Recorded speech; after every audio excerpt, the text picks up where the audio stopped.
सुबह उठो, सोचो आज मुझे 3 घंटा पढ़ना है बस।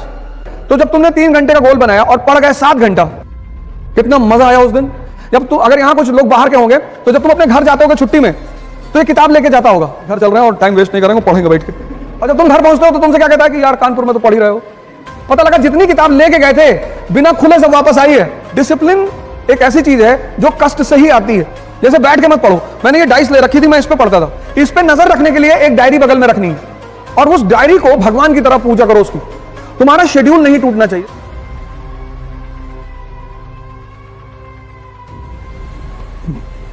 जय हिंद फ्रेंड्स। एक ऐसी चीज है जो कष्ट से ही आती है। जैसे बैठ के मत पढ़ो, मैंने ये डाइस ले रखी थी, मैं इस पे पढ़ता था। कम से कम 3 से 4 घंटे, 12 घंटे मत करना वरना स्पाइनल प्रॉब्लम हो जाएगी। कुछ लोग क्या करते हैं ना, अत्त मचाना शुरू कर देते हैं। बाबा रामदेव ने जब शुरू में बताना शुरू किया कि कपालभाति करने से चेहरे पे चमक आती, एक भाई साहब ने 1.25 घंटा कर लिया, किडनी पलट गई,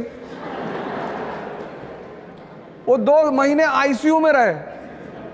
किसी भी काम की शुरुआत धीरे धीरे करो। डिसिप्लिन कष्ट से आएगा। अपने आप को कष्ट दो और अपने ऊपर नजर रखो। एक शेड्यूल बनाओ और शेड्यूल छोटा बनाओ। सुबह उठो, सोचो आज मुझे 3 घंटा पढ़ना है बस। 1 मिनट।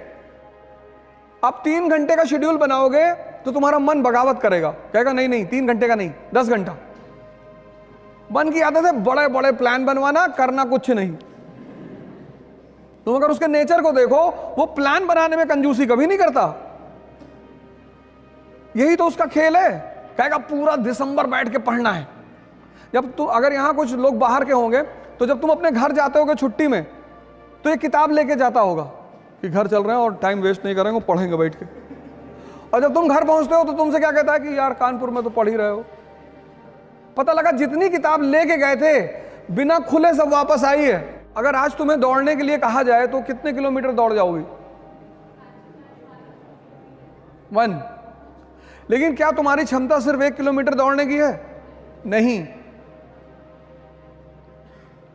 नहीं ना। अगर आज मैं तुमसे दौड़ने के लिए कहूं तो तुम सिर्फ 1 किलोमीटर दौड़ पाओगी, ऐसा तुम कह रही हो। लेकिन तुम्हारी क्षमता 50 किलोमीटर तक दौड़ने की है मिनिमम। बाकी तुम अब भद्रकाली का रूप ले लो और 100 किलोमीटर दौड़ जाओ। तो अब क्या करना है तुम्हें? अब सुनो क्या करना है। आज तुम 1 किलोमीटर दौड़ी, 10 दिन 1 किलोमीटर ही दौड़ो। 11वें दिन तुम उसे 2 कर दो। स्टेमिना डेवलप हुआ। ऐसे जीवन में भी करना है। छोटे छोटे वो बनाओ गोल। कहो 3 घंटा पढ़ेंगे। तो जब तुमने 3 घंटे का गोल बनाया और पढ़ गए 7 घंटा, कितना मजा आया उस दिन।